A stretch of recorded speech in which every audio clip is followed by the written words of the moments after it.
आदिदेव,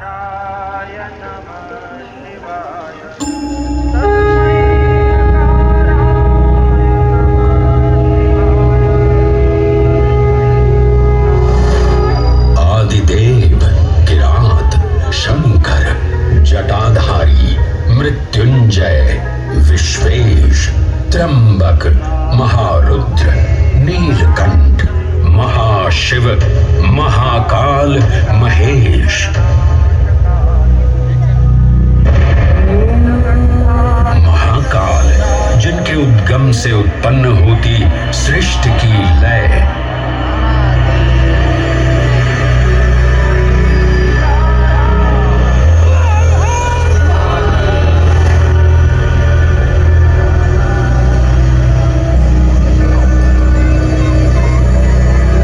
जिनकी मौनता में सन्निहित है समस्त ब्रह्मांड की माया।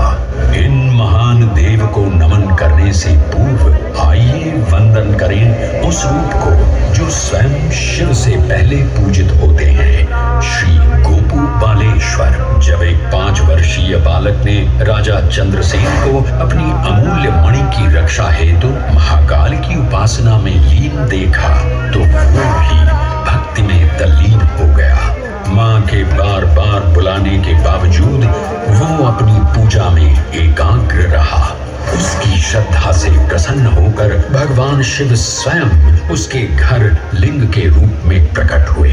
इस बालक की भक्ति से प्रभावित होकर चंद्रसेन सहित अन्य राजा भी वहां पहुंचे, जहां स्वयं भगवान हनुमान ने भी दर्शन देकर उद्घोष किया कि इसी वंश में नंद जन्म लेंगे, जिनके पुत्र होंगे विष्णु भगवान के अवतार श्री कृष्ण। ये परंपरा न केवल बाल भक्ति की प्रतीक है, बल्कि गुरु शिष्य परंपरा, तांत्रिक साधनाओं और क्रमिक पूजन की विधियों से भी जुड़ी है।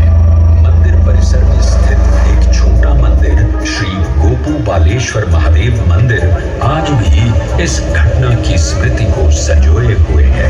महाकाल, जो हर परमाणु और कोशिका में है, हर पल हर क्षण में।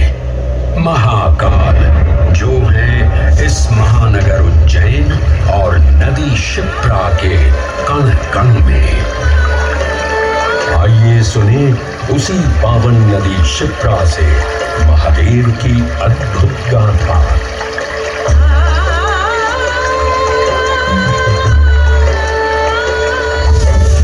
भगवान विष्णु के अवतार वराह हृदय से उत्पन्न मैं पवित्र पावनी शिप्रा। उद्गम तो मेरा श्री हरि के हृदय से हुआ, पर मैं प्रवाहित हो रही हूँ महाकाल के चरणों में।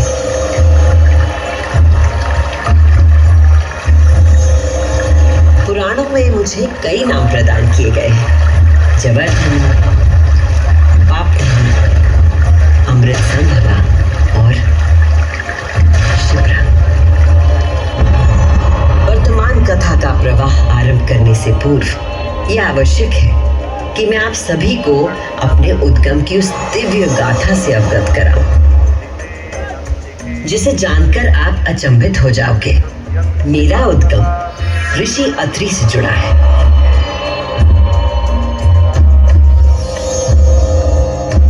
जो सप्त ऋषियों में से एक है।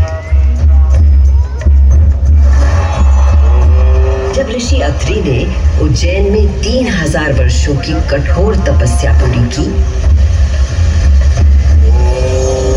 और अपनी आंखें खोली, तो उन्होंने देखा कि उनके शरीर से 2 महान प्रकाश धाराएं निकल रही थी। पहली धारा आकाश की ओर गई और कहा जाता है कि वो चंद्रमा में परिवर्तित हो गई।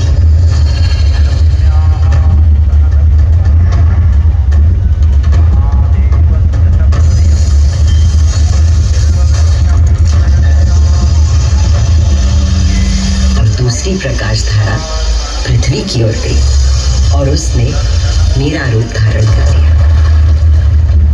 और उस प्राचीन काल से बहती आ रही हूं मैं इतिहास, आध्यात्मिकता, दिव्यता की कहानियां अपने साथ लेकर।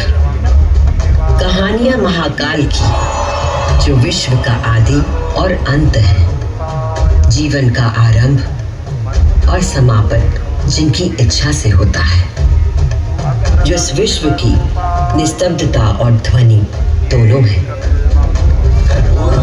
करुणावतारं संसार सारं भुजगेन्द्रहारं सदा वसन्तं हृदयारविन्दे भवं भवानी सहितं नमामि। कर्पूरकारं करुणावतारं संसार सारं भुजगेन्द्रहारं सदा वसन्तं हृदयारविन्दे भवं भवानी सहितं नमामि। कर्पूरकारं करुणावतारं संसार सारं भुजगेन्द्रहारं सदा वसन्तं हृदयारविन्दे भवं भवानी सहितं नमामि। कर्पूरकारं करुणावतारं संसार सारं भुजगेन्द्रहारं सदा वसन्तं हृदयारविन्दे भवं भवानी सहितं नमामि। महाकाल की महागाथाएं इतनी विस्तृत हैं कि वे काल और अंतरिक्ष की सीमाओं को पार कर सकती हैं। और आज मैं आपको इन कथाओं का केवल एक संक्षिप्त अंश प्रस्तुत करूंगी, केवल कुछ चुनिंदा मोती।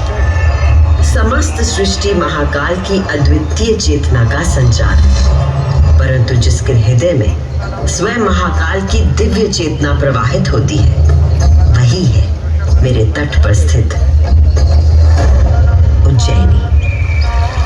स्कंद पुराण में अवंती खंड के अनुसार अवंतिका यानी उज्जैन में सप्त सागर के अस्तित्व के बारे में बताया गया है, जिनमें से एक है रुद्र सागर।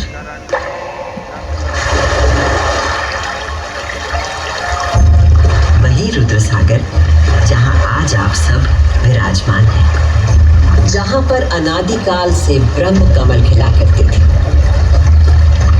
जहां भगवान शिव स्वयं अपने गले में धारण मुंडों की माला का प्रक्षालन करते थे। पौराणिक प्रमाणों में मिलता है कि यदि कोई व्यक्ति अनजाने में भी इस जल का स्पर्श करता है तो 7 कुल का उद्धार हो जाता है। संतजन को मोक्ष और जीव को अकाल मृत्यु से त्राण देने हेतु अवंतिकापुरी में अवतरित देवाधिदेव महाकालेश्वर को मैं कृतज्ञ वंदना अर्पित करती हूँ।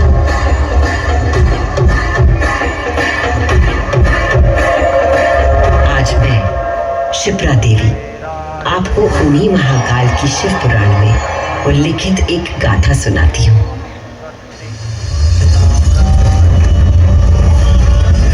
ब्रह्मांड के इतिहास में हमारी आकाश गंगा में भगवान ब्रह्मा और भगवान विष्णु के बीच श्रेष्ठता को लेकर प्रचंड विवाद हुआ।